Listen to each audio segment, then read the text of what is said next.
First, we must consider the role of the Governor General.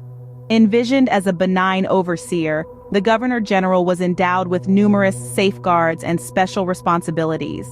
But instead of ensuring smooth sailing, these acted as brakes, hindering the Act's functioning and ultimately its effectiveness. Simultaneously, in the provinces, the governor still held extensive powers. This disproportionate distribution of authority, where the provincial governor stood on a pedestal, further complicated the Act's implementation. But it wasn't all doom and gloom. The Act did manage to extend the voting franchise to 14% of the British Indian population. A significant step forward, yes, but a step that was diluted by the other issues that plagued the Act. And here we come to a pivotal point. The Act, in its quest to represent various interests, extended the system of communal electorates.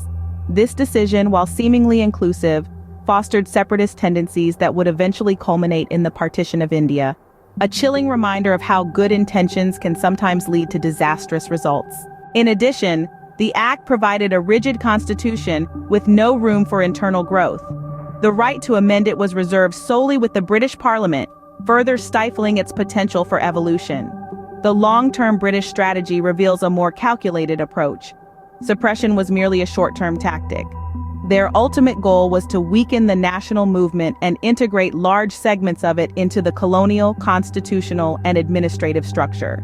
The Act was also seen as a means to rejuvenate the political standing of constitutionalist liberals and moderates who had lost public support during the civil disobedience movement.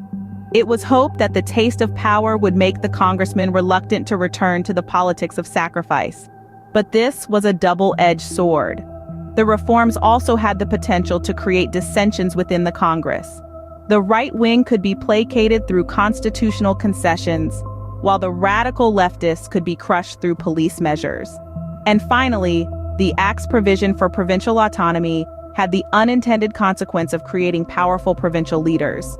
These leaders gradually became autonomous centers of political power, leading to the provincialization of the Congress and a weakening of the central leadership.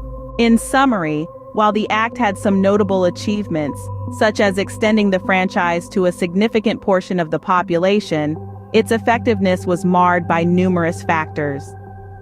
The Governor General's special responsibilities, the extensive powers of the provincial governor, the promotion of separatist tendencies, and the rigid constitution all acted as roadblocks to its success.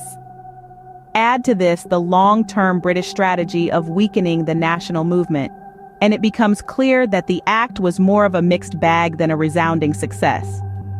Remember, history is not just about the events that transpired, but also about understanding the implications of those events.